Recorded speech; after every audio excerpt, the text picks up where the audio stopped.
ইংল্যান্ডের বিপক্ষে এই সদ্য সমাপ্ত 5 ম্যাচের টি-20 সিরিজে ভারত 4-1 ব্যবধানে জয় পেলেও এই সিরিজে আর কি ডেফিনেটলি ভারতের প্রাপ্তির সংখ্যাই বেশি।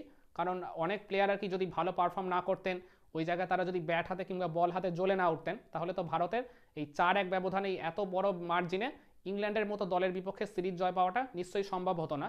কিন্তু তারপর আমি মনে করি ভারতের এই জায়গায় বেশ কিছু অপ্রাপ্তির জায়গাও রয়েছে। আমি মনে করি এই জায়গাগুলো আরেকটু বেটার হলে ভালো হতো, তাহলে ওভারঅল আর কি ওই পার্টিকুলার প্লেয়াররাও আর কি এই সিরিজের পরবর্তীতে তারাও স্বস্তিতে থাকতে পারত।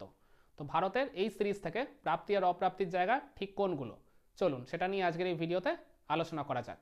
প্রথমে আমি প্রাপ্তির জায়গাগুলো এক এক করে আপনাদের সামনে তুলে ধরি। এই তালিকায় প্রথমে আসবেন ওপেনার অভিষেক শর্মা। অভিষেক শর্মার এর আগের দুইটা টি-20 সিরিজ একেবারেই ভালো যায়নি। ওই বাংলাদেশের বিপক্ষে হোম সিরিজ আর সাউথ আফ্রিকার বিপক্ষে অ্যাওয়ে সিরিজ। যদিও সাউথ আফ্রিকার বিপক্ষে ওই সিরিজের লাস্ট 2 ম্যাচে তিনি ব্যাটিংয়ে আবার ভালো ফর্মে ফেরার ইঙ্গিত দিয়েছিলেন, কিন্তু ওই আর কি মানে বৃত্তটাকে সম্পূর্ণ করলেন এই ইংল্যান্ডের বিপক্ষে টি-20 সিরিজটা দিয়ে। ইডেন গার্ডেন্সে 79 রানের একটা ঝোড়ো ইনিংস দিয়ে শুরু করলেন, আর শেষটা করলেন ওয়াংখেড়েতে ওই 135 রানের বিধ্বংসী ইনিংসটা দিয়ে। আর মাঝেও বেশ কয়েকটা কার্যকরী ইনিংস তিনি খেলেছেন দলকে ফ্লাইং স্টার টেনে দিয়ে। তো এই 5 ম্যাচে তিনি মোট রান করেছেন 279, তার ব্যাটিং গড়টা হচ্ছে প্রায় 56 ছুঁই ছুঁই, আর তিনি ওই জায়গায় স্ট্রাইক রেট মেনটেন করেছেন প্রায় 200-র কাছাকাছি। অভিষেক শর্মা মানে এর গত বছর আইপিএলে সানরাইজার্স হায়দ্রাবাদের হয়ে ওপেন করে তিনি 200+ স্ট্রাইক রেটে ব্যাটিং করেছিলেন, কিন্তু ওই ফর্মটাকে তিনি কিছুতেই টিম ইন্ডিয়ায় ডেলিভার করতে পারছিলেন না। অবশেষে বলতে হবে হায়দ্রাবাদের অভিষেক শর্মা আবারও টিম ইন্ডিয়ায় নতুন করে ফিরে এসছে। এর পরের যে আর কি প্রাপ্তির জায়গা সেটা হচ্ছে বরুণ চক্রবর্তী। বরুণ চক্রবর্তী 5 ম্যাচ মিলিয়ে তিনি মোট উইকেট নিয়েছেন 14টা। তার বোলিং গড় হচ্ছে 9.86, মানে 10-এরও নিচে, মানে প্রত্যেক 10 রান অন্তর তিনি একটা করে উইকেট পেয়েছেন। বরুণ চক্রবর্তী এমনিতেও ভালো ফর্মেই ছিলেন। ওই বাংলাদেশের বিপক্ষে টি-20 সিরিজে তার কামব্যাক হওয়ার পর থেকে তিনি বল হাতে দুর্দান্ত টাচে ছিলেন। তো ওই জায়গায় মানে তার এই জায়গায় মানে নতুন করে তাকে আর প্রমাণ করার কিছু হয়নি। আর এছাড়া এই সিরিজে তিনি একটা 5-আরও নিয়েছেন, মানে 5 উইকেট শিকার করেছেন। যদিও ভারত শেষমেশ ওই ম্যাচটা হেরে গেছিল, কিন্তু তারপরেও বরুণ চক্রবর্তীর বোলিং এফোর্ট নিয়ে এই জায়গায় প্রশ্ন তোলার কোনো জায়গা বা অবকাশই নেই। বরং বলতে হবে বরুণ চক্রবর্তী ভারতের এই টি-20 সাইডে তার জায়গাটা এক প্রকার কনফার্ম করে ফেলেছেন, মানে প্লেইং ইলেভেনে তার থাকাটা এক প্রকার নিশ্চিত করে ফেলেছেন প্রত্যেক ম্যাচেই। 3 নম্বর প্রাপ্তির জায়গাটা হচ্ছে তিলক ভার্মা। তিলক ভার্মা এর আগের ওই সাউথ আফ্রিকার বিপক্ষে টি-20 সিরিজের শেষ 2 ম্যাচে পরপর 2টা ব্যাক টু ব্যাক সেঞ্চুরি করে নিজের মানে একদম আর কি বলতে গেলে টপ নচ ফর্মে ছিলেন। ওই ফর্মটাকে তিনি এই সিরিজের প্রথম 2-3টা ম্যাচে ক্যারিও করেছিলেন। প্রথম 2 ম্যাচে তো ইংল্যান্ডের বোলাররা তাকে আউটই করতে পারেননি, আর এছাড়া পার্টিকুলারলি চেন্নাই ম্যাচে তার ওই মাথা ঠান্ডা রেখে 72 রানের ওই বুদ্ধিদীপ্ত ইনিংসটাই তো ভারতকে একবারে শেষ মুহূর্তে জয় এনে দিয়েছে। তো এর পরের 2 ম্যাচে তিনি সেভাবে আর কি পারফর্ম করতে না পারলেও লাস্ট ম্যাচে গিয়ে আবার নিজের ফর্মে ফেরার ইঙ্গিত দিয়েছেন।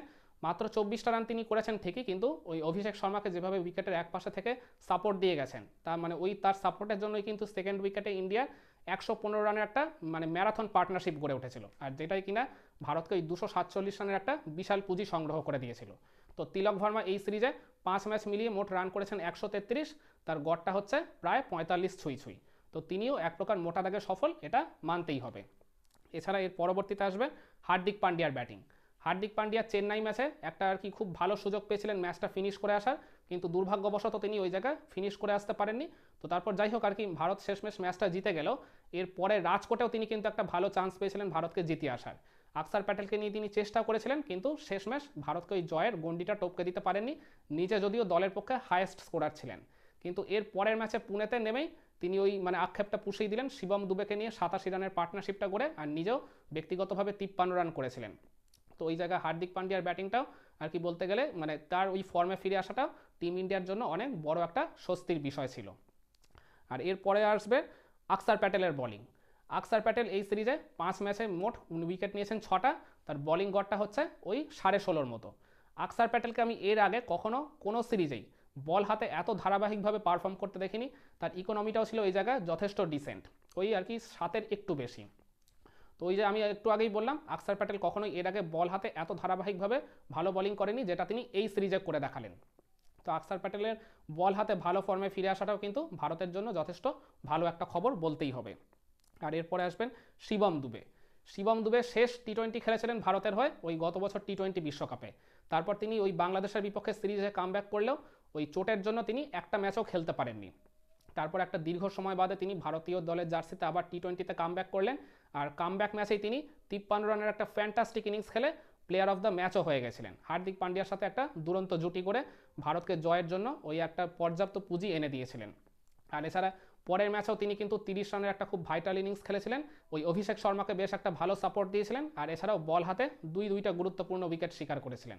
তো সব কিছু মিলিয়ে শিবম দুবের এই সিরিজে যে কামব্যাকটা ঘটেছে সেটাও কিন্তু ভারতের জন্য যথেষ্ট ভালো একটা খবর। আর এরপরে আসবেন হার্ষিত রানা।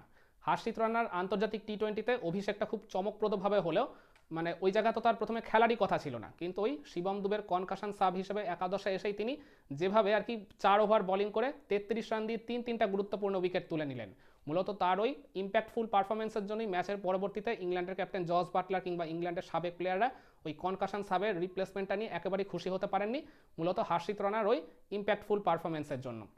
তো যাই হোক, যেভাবেই হোক হার্ষিত রানার যখন ডেবিউ হয়ে গেছে আন্তর্জাতিক টি20তে, আর ওই এক ম্যাচেই তিনি যেভাবে নিজের ছাপ রেখে গেছেন, তাতে করে মানে হার্ষিত রানার এই পারফরমেন্সটা কিন্তু ভারতের জন্য যথেষ্ট বড় একটা স্বস্তিদায়ক খবর বলতে হবে। আর এর সবার শেষে আসবেন এই লিস্টে মোহাম্মদ শামি। মোহাম্মদ শামির ভারতীয় দলে কামব্যাক হওয়া নিয়ে এর আগে অনেক জল্পনা কল্পনা হয়েছে, সেই নিউজিল্যান্ডের বিপক্ষে টেস্ট সিরিজ থেকে শুরু করে অস্ট্রেলিয়া সফরে বর্ডার গাভাস্কার ট্রফিতে বলা হচ্ছিল যে শামি ভারতীয় দলে ফিরবে, কিন্তু শামির আর খোঁজ খবরই পাওয়া যাচ্ছিল না। ওই তার মূলত ওই চোট আঘাত নিয়ে বা আর কি বলতে গেলে রিহ্যাবিলিটেশন নিয়ে তিনি ওই জায়গায় কাজ করছিলেন। তো অবশেষে শামি ফিরলেন ভারতীয় দলের একাদশে এই ইংল্যান্ডের বিপক্ষে টি20 সিরিজেই। মাত্র 2 ম্যাচ খেলেছেন তিনি ঠিকই, কিন্তু তিনটা উইকেট নিয়েছেন, ওই জায়গায় কিন্তু যথেষ্ট ইম্প্যাক্টফুল বোলিংই করেছেন আমি বলবো। তো যাই হোক, শামি যে ভারতীয় দলের একাদশে শেষমেশ ফিরেছেন এটাই আর কি ভারতের টিম ম্যানেজমেন্টের জন্য সবচেয়ে বড় একটা স্বস্তির খবর, তার ওই ফুল ফিটনেস ফিরে পেয়ে। আর এছাড়া এই সিরিজ থেকে ভারতের যেসব অপ্রাপ্তির জায়গাগুলো রয়েছে সেটাও আমি একটা লিস্ট করেছি, সেটাও এবার আপনাদের সামনে আমি এক এক করে তুলে ধরছি। এই তালিকায় সবার প্রথমে আসবেন সঞ্জু স্যামসন। সঞ্জু স্যামসন এর আগের সিরিজে ওই সাউথ আফ্রিকার বিপক্ষে দুইটা সেঞ্চুরি করেছিলেন, তার আগে বাংলাদেশের বিপক্ষেও কিন্তু একটা সেঞ্চুরি করেছিলেন। তো সেই সঞ্জু স্যামসনই এই সিরিজে বলতে গেলে এক প্রকার মোটা দাগে চূড়ান্তভাবে ব্যর্থ হয়েছেন। 5 ম্যাচ মিলিয়ে তিনি মোট রান করেছেন মাত্র 51, তার ব্যাটিং গড়টা হচ্ছে 10.2। তো এই জায়গায় সঞ্জুর এইরকম পরিসংখ্যান কিন্তু মোটেই ভারতের জন্য খুব একটা ভালো বিষয় নয়। একটা দুটো ম্যাচে তিনি কিন্তু ভালো স্টার্ট পেয়েছিলেন, কিন্তু শেষমেশ নিজের ইনিংসটাকে বড় করে নিয়ে যেতে পারেননি। তো যাই হোক, সঞ্জু স্যামসন ডেফিনেটলি চাইবেন এই সিরিজের খারাপ পারফরমেন্সটা তিনি যত দ্রুত সম্ভব ভুলে গিয়ে এর পরবর্তী সিরিজে আবার স্বমহিমায় কামব্যাক করতে। এর পরের লিস্টে আসবেন আকসার প্যাটেলের ব্যাটিং।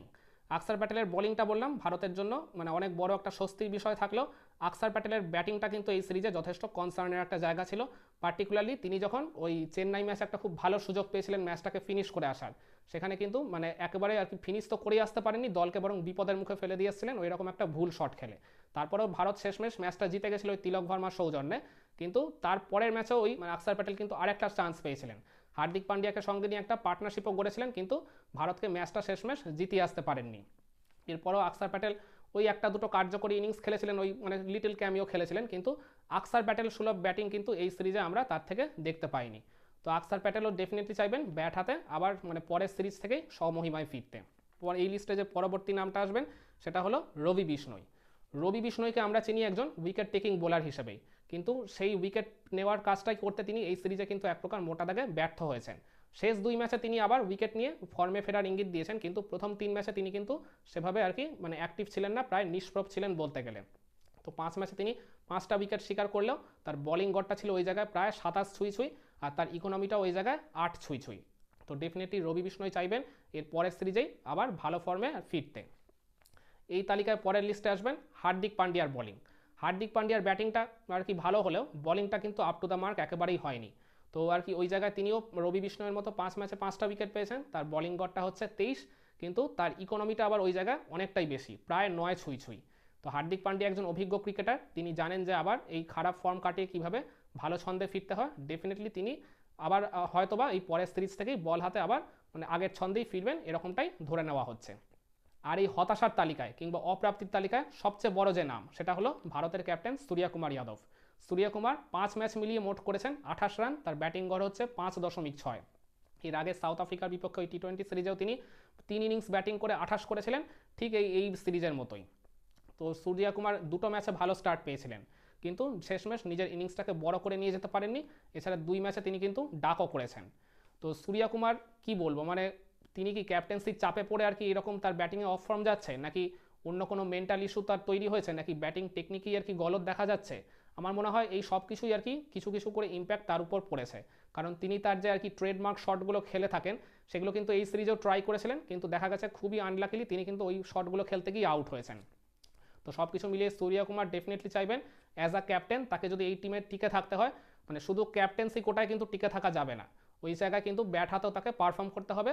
তো তার পরের সিরিজেই লক্ষ্য থাকবে আর কি ডেফিনেটলি এই খারাপ ফর্ম খারাপ সময় কাটিয়ে ব্যাট হাতে আবার সেই পুরনো সূর্যকুমারকে আমরা যেন দেখতে পাই, এই প্রচেষ্টাটাই তার মধ্যে ডেফিনেটলি থাকবে বা থাকা উচিত বলে আমি মনে করি। তো আপনারা কি মনে করেন ভারতের এই সিরিজ থেকে যে প্রাপ্তি আর অপ্রাপ্তির জায়গাগুলো আপনাদের সামনে তুলে ধরলাম, প্রাপ্তিগুলো তো ঠিক আছে কিন্তু অপ্রাপ্তির যে জায়গাগুলো সেইগুলো নিয়ে কি ওই সংশ্লিষ্ট প্লেয়ারদের কিংবা ভারতের এই টি-20 টিমের টিম ম্যানেজমেন্টের কি আরও আর কি বেশি করে ধ্যান দেওয়া উচিত, আরও বেশি করে এই জায়গাগুলো নিয়ে কাজ করা উচিত, যাতে পরবর্তীতে এই পার্টিকুলার প্লেয়ারগুলো আরও মানে নিজেদেরকে আর কি আপডেট করে বেটার পারফরমেন্স ডেলিভার করতে পারে? কমেন্ট করে আপনার মতামতটা জানাবেন নাকি?